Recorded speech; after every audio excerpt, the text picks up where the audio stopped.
নবরা পর্ব ৪৭। মুহূর্তটা যেন কোনো অলৌকিক শক্তি নিজের হাতে থামিয়ে দিল। চারদিক নিস্তরঙ্গ হয়ে গেল। একটা অদৃশ্য আবরণ নামল সবার ওপর। দাসীরাও বিস্ময়াবিষ্ট হয়ে পাথরের মূর্তিতে পরিণত। কারো কণ্ঠে একটি শব্দ উচ্চারিত হচ্ছে না। যা চোখের পলক না ফেলে তাকিয়ে রইল দাদিজানের বলিরেখায় ভরা মুখের দিকে। তার নিজের সাহসিক উচ্চারণ আর দাদিজানের অভাবিত ঘোষণার মাঝখানে আটকে তার শরীরের সমস্ত স্নায়ুতন্ত্র শিথিল হয়ে আসছে। কোহিনূরের মুখে আত্মপ্রসাদের দ্যুতি। যা যখন সুফিয়ানের সামনে নিরন্তর যুক্তিতর্ক পেশ করে গুলনূরের বিয়ে রোধ করতে ব্যাকুল হয়ে উঠেছিল, তখন প্রতিটি পলকে তার অন্তরাত্মার গভীর ক্ষত আরও বেদনাদায়ক হয়ে জেগে উঠেছিল। তার নিজের যৌবনকালে যদি এমন আদম্য সাহস থাকত, তবে কি বাবার একটি বাক্যে অপরিচিত পুরুষের চরণে নিজের জীবন সমর্পণ করতেন? সম্ভবত না। তিনি অভিযোগ করতেন, নিজের হৃদয়ের অধিকার নিয়ে মাথা উঁচু করে দাঁড়াতেন, ঠিক জাওদের অনুরূপ। আজ জাওদ প্রতিজ্ঞাবদ্ধ না হয়েও ভালোবাসার মর্যাদা রক্ষায় সংগ্রাম করছে। যদি গুলনূরের বিয়ে অন্য কোথাও হয়ে যায়, ছেলেটা হারিয়ে যাবে জীবনের অনির্দিষ্ট অন্ধকারে। তার চোখে মুখে সেই আশঙ্কা তিনি দেখতে পাচ্ছেন। পথভ্রষ্ট জাওদকে ঘরমুখ করতে পারে শুধুমাত্র গুলনূরের অনুরাগ। ঐতিহ্যের সীমানা ছাড়িয়ে ভুইয়া বংশের দম্ভের বাইরে গিয়ে যদি তারা সুখী হয় তবে তাই হোক। তিনি পুনরায় ধীরস্থির কণ্ঠে বললেন, শুক্রবারে গুলনূরের সাথে আসাদের নয়, জাওদের বিয়ে হবে। সুফিয়ান ক্রুদ্ধ স্বরে আপত্তি জানালেন, কি বলছেন ফুপুজান? একজন বোবা দাসী, তাকে আমার ছেলে বিয়ে করবে? আর তুমি? তার কণ্ঠে অবজ্ঞার তীক্ষ্ণ তেজ। তিনি জাওদের দিকে তীব্র দৃষ্টি নিক্ষেপ করে প্রশ্ন করলেন, এতক্ষণ তো গর্ব করে বলেছিলে বিয়েই ভবিষ্যৎ না, এখন নিজেই কেন বিয়ে করতে চাইছ? গুলনূর আতঙ্ক আর সংকোচে বিমর্ষ হয়ে উঠল। অশ্রুপ্লাবিত চোখ মুখ লুকিয়ে দ্রুত প্রস্থান করল সেখান থেকে। তার আকস্মিক প্রস্থানে যাও চমকে গেল। কিছু না ভেবেই সামান্যতম দ্বিধাবোধ ছাড়াই সে ছুটে গেল গুলনূরের পেছনে। সুফিয়ান তীক্ষ্ণ স্বরে ডাকলেন, জাওয়াত দাঁড়াও। জাওয়াত শুনল না। সে সমস্ত অস্তিত্ব দিয়ে কেবল গুলনূরকে অনুসরণ করল। কোহিনূর উঠে দাঁড়িয়ে এক মুহূর্ত নাভেদের দিকে তাকিয়ে বললেন, সুফিয়ান শব্দর, ঘরে এসো। নাভেদ অস্বস্তিতে নড়ে চড়ে বসল। সে কোহিনূরের চোখের ভাষা বুঝতে পেরেছে। তিনি সংকেত জানিয়েছেন নাভেদের উপস্থিতিতে তিনি পারিবারিক আলাপচারিতা করতে অনিচ্ছুক। বৃদ্ধা তাকে প্রথম সাক্ষাৎ থেকেই কেন যেন অনাদর করেন, কি জানি কোন কারণে। কোহিনূরের সঙ্গে সঙ্গে সেও কর্মস্থলে যাবার জন্য হাত ধুয়ে উঠে গেল। গুলনূর দরজার পাল্লা বন্ধ করতে যাচ্ছিল। জাওদ বাধা দিয়ে দাঁড়ালো। জলস্রোতে ভাসমান চোখ নিয়ে গুলনূর তার দিকে তাকালো। আবারও শক্ত হাতে দরজা টেনে বন্ধ করার চেষ্টা করতেই জাওদ আক্রমণাত্মক ভঙ্গিতে ঢুকে পড়ল ঘরের ভেতর। গুলনূর হতাশায় বিছানার কিনারে ধপাস করে বসে অসহায়ভাবে মাথা নত করে নিঃশব্দে কাঁদতে লাগল। তার কাঁধ কেঁপে কেঁপে উঠছে দেখে জাওদ মুহূর্তকাল নীরবতায় ডুবে রইল। তারপর টেবিল থেকে কলম কাগজ তুলে নিয়ে গুলনূরের পাশে রেখে তার পায়ের কাছে বসতে গেল। গুলনূর সঙ্গে সঙ্গে মেঝেতে বসতে উদ্যত হলেই জাওদ দ্রুত হাত বাড়িয়ে তাকে আটকে দিল। বিছানায় বসিয়ে দিয়ে বলল, এখানেই থাকো। গুলনূর সংকোচে গুটিয়ে রইল। জাওদ গলা স্বর নরম করে বলল, ভুল বুঝো না আমায়। গুলনূর আহত হরিণীর দৃষ্টিতে তার দিকে তাকালো। জাওদ ধীরে ধীরে মাথা নাড়িয়ে বলল, আর কোনো উপায় ছিল না আমার সামনে। গুলনূর কলম তুলে নিয়ে দ্রুত হাতে লিখল, আপনারাই আমার জীবনের সিদ্ধান্ত নিন, আমি কেউ নই। শুরুতে ফুপুজান আমাকে জিজ্ঞেস না করেই আমার বিয়ে স্থির করলেন। তারপর আপনিও আমার মতামত না নিয়েই আমাকে বিয়ে করার ঘোষণা দিলেন সবার সামনে। একই তো হলো, কোনো পার্থক্য নেই। জাওদের ভ্রু কুঁচকে গেল। একই? তোমার কাছে দুটো একই মনে হয়? আসাদকে বিয়ে করা আর আমাকে বিয়ে করা একই? গুলনূর লিখল, না, এক না, কিন্তু অন্য কারোর সঙ্গে বিয়ে হলে অন্তত কষ্টটা একটু হালকা হতো। মনে হতো আমি বিয়ে করে ভুল করেছি, কিন্তু আপনাকে বিয়ে করে যে যন্ত্রণা পাবো সেটা ভিন্ন। আপনার মতো একজন মানুষ, যিনি আমার ভালোর জন্য এত লড়াই করলেন, আমাকে আগলে রাখলেন, তার ভবিষ্যৎ আমি ধ্বংস করে দিলাম। এই আত্মগ্লানি আমাকে শান্তি দিবে না। ধ্বংস? আমাদের বিয়ে হলে আমার জীবন ধ্বংস হবে তোমাকে কে বলল? কার অনুমতিতে তুমি এমন ভাবছো? শেষের বাক্যটিতে জাওদের কণ্ঠস্বর পাথরের মতো কঠিন হয়ে উঠল। তাকে রেগে যেতে দেখে গুলনুরের মুখ ভয়ে বিবর্ণ হয়ে গেল।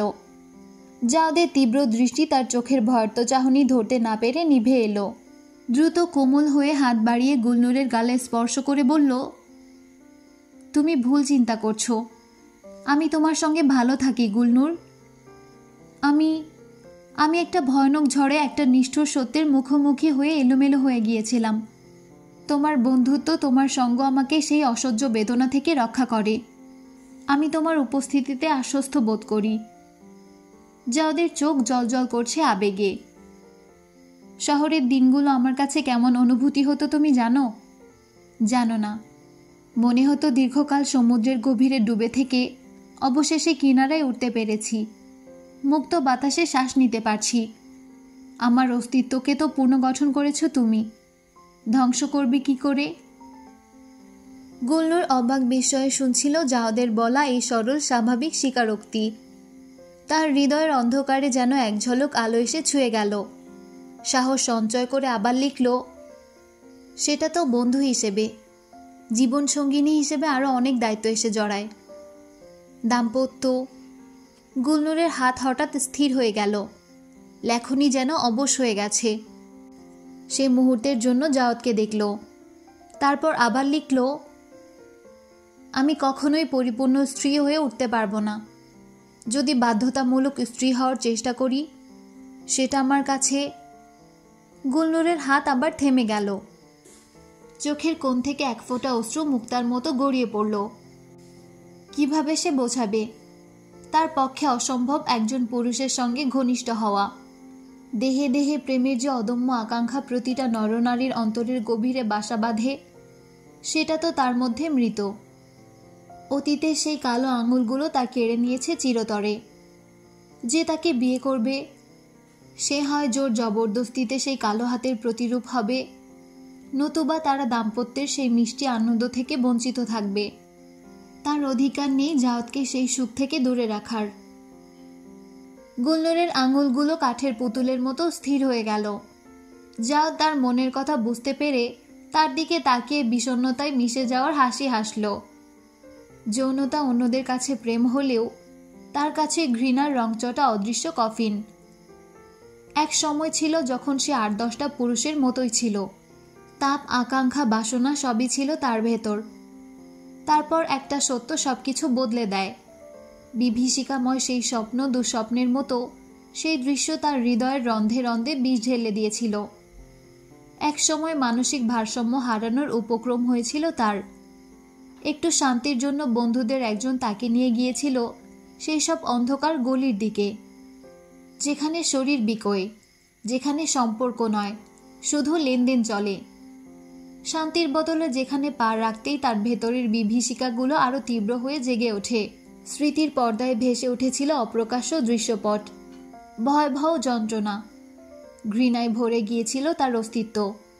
বমি করে দিয়েছিল সবার সামনে, ফুপিয়ে কেঁদেছিল পুড়ে যাওয়া হৃদয় নিয়ে।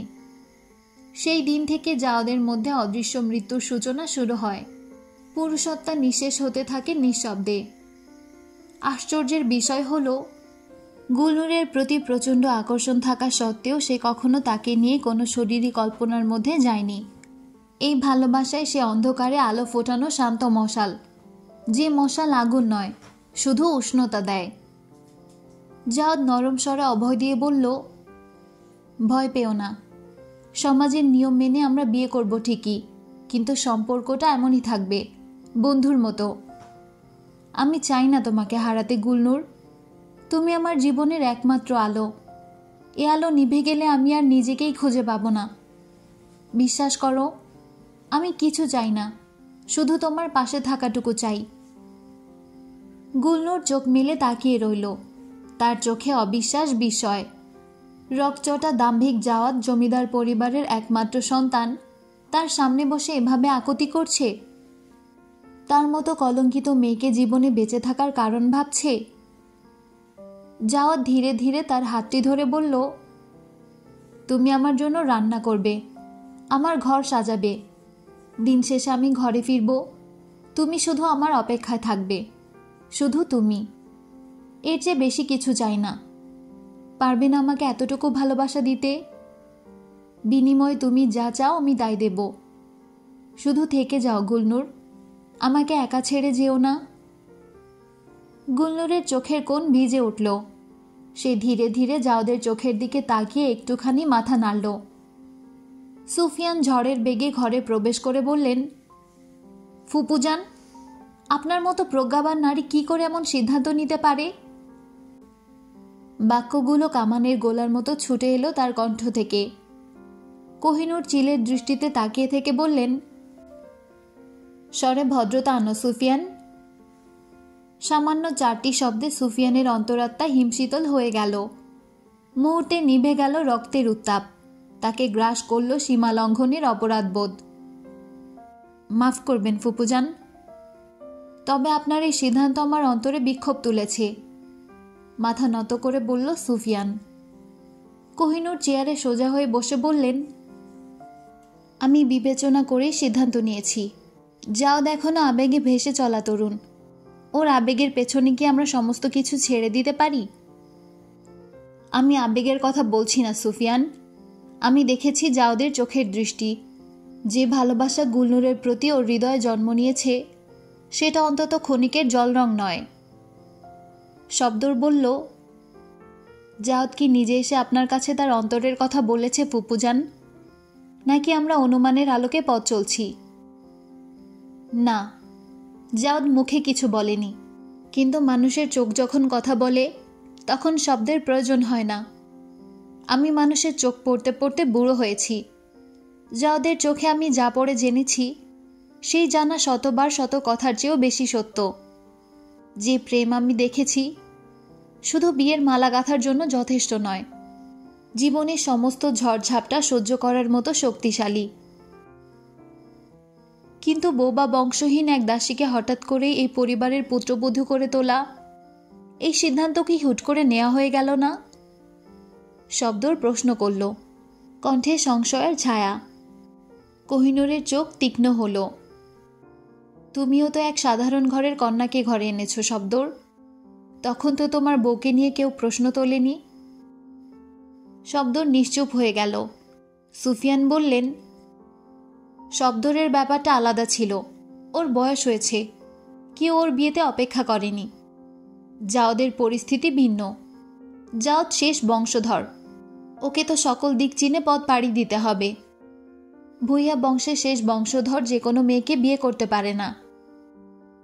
কোহিনূর উঠে দাঁড়ালেন, বললেন, তুমি এখনো আটকে আছো রক্তের দম্ভে?